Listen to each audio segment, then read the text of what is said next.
Hi, welcome to A Foreigner in the Philippines. Well, during our time on YouTube, we've made many friends, and friendships evolve, and they usually evolve when there are lots of exchanges of messages. And I'm on Messenger, and I always try to get to answering those messages that come through on Messenger, and I really do try hard to maintain that. Of course, there's always people who just say hello, and I never know quite what to do with a message that is comprised of just one word like hello or hi. And so usually those kind of exchanges don't seem to go anywhere. But anybody who puts together some kind of question or comment, I usually try to reply in kind. So what I'm getting to is that I made friends, let me see, with Victor Martin. And Victor, I've looked through your messages, and nowhere we've exchanged a huge number of messages, and always mentioned your girlfriend, and that you were coming out here, and you were coming, then you weren't, and I kind of lost count of where that all went.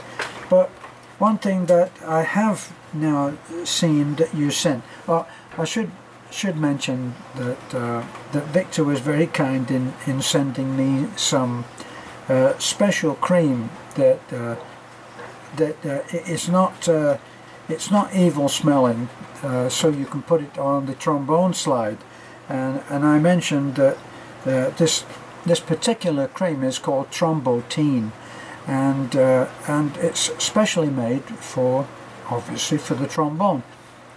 You wouldn't expect to get a cream that was made for the trumpet that was called Trombotine, would you?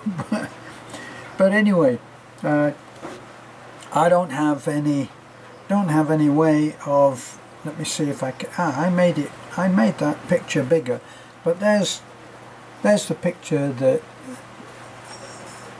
Victor has just sent me, and so I really wanted to congratulate Victor and his girlfriend. Can't find any reference to your girlfriend's name, even though many times you have mentioned her, and I think that you have assumed that you've told me, but you haven't. So I can't actually say the mom's name, but as you can see, she is a pretty lady, and there they are with their baby boy, who was born, I think, let me see, was born on the 21st of November. So the event was a little while ago, but I only just got that photo, and I thought it was a nice photo, and I wanted to help the happy couple celebrate, because as you know, we would do anything to be in that position ourselves.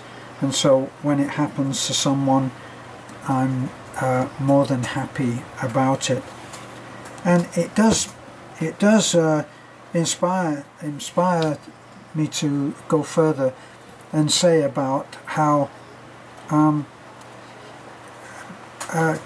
expats, foreigners who come over here, and they are in excess of 50, they do get criticized for coming over, finding a much younger woman, and choosing them for the girlfriend or the wife and all of that, and it's the common thing. Well, what coming to the Philippines does in those terms is it allows someone a second chance. I mean, it may be that it's a second or third chance, I don't know. But it allows them a new beginning. And even though I've seen men criticised for coming over here and then thinking that they can be a dad again when they should be heading straight for grandfatherhood, myself included. But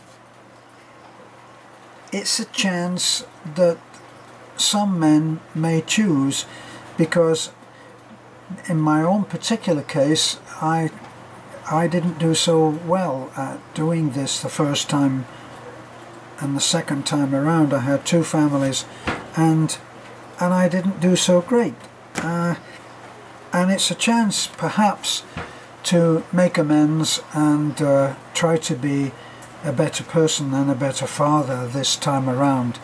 And here you can take that chance. So I just answered a comment by someone who messaged me and said, are there any, do you think there are any single ladies who would be interested in a 55-year-old like me? And I said, thousands, because they would. And without going into the rights and the wrongs and the ifs and the buts of how genuine or real or any of that stuff of an older man marrying a younger woman, here in the Philippines it happens. And those marriages apparently statistically have a better chance of, say, a marriage in, I don't know, the UK and the US is what I've read.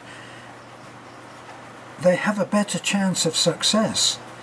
And you can put to that whatever reason that you think, well, yes, that's because, and you may, you probably do have your own reasons for working out why it would be that could be a successful marriage. You know, for me, Beth and I are approaching 6 years in marriage together now, and we believe that we have a good and happy marriage. We would love to have a child. We're trying almost any way to have that to foster a child, to adopt a child, or to conceive, and we are dedicated to that. It's our prayer, and we hope that we will be blessed with that eventually, in one way or another. We would like to give a good life to a child, and we think that we can.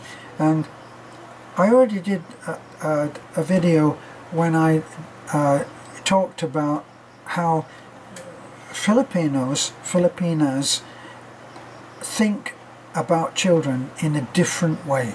They don't think about children being a burden, and so the idea of having yet another child when you can't really afford, you're not doing that well financially. Filipinos make that decision emotionally, and they don't do it, they make it emotionally, intuitively, without logic. And you can argue that back and forth all day. It happens, it's how it is. In the US, it's a different culture. The child having children culture is totally different. In China, they tried to limit the population by saying that you could only have one child, and the way that they could stop this from happening was to penalize the parents through the life of the second or third child. And it didn't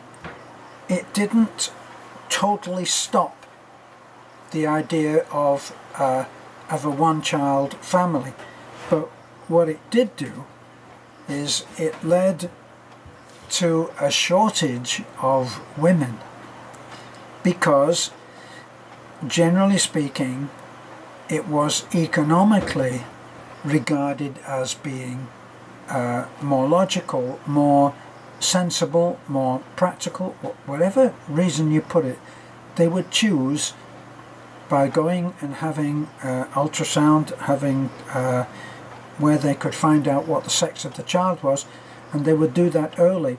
And there were abortions, and they would abort girls. Well, here we are years and years later, and what that's done is it's made a shortage of females in the Chinese nation. So there are literally millions of young men who will have a very difficult time finding a wife, simply because the women can afford to be extremely choosy. So the best laid plans of men often backfire, and in that particular case it's backfired in a way that is unexpected. The other thing that has happened there is that the women grow up, girls grow up with a greater expectation, a greater level of expectation. They think that this is, so I read, they think that they're entitled to more. Their sense of entitlement is quite different to that of a boy child. And so you've got this anomaly now. It's not all making sense like they thought it would, and they've got their problems on that. Well, back here in the Philippines, a child is universally declared a blessing, and so you do get financially strapped couples, not helped in any way by the fact that it's a strongly, dominantly Roman Catholic religion, which of course is not in favor of of preventing. They're not in favor of the pill.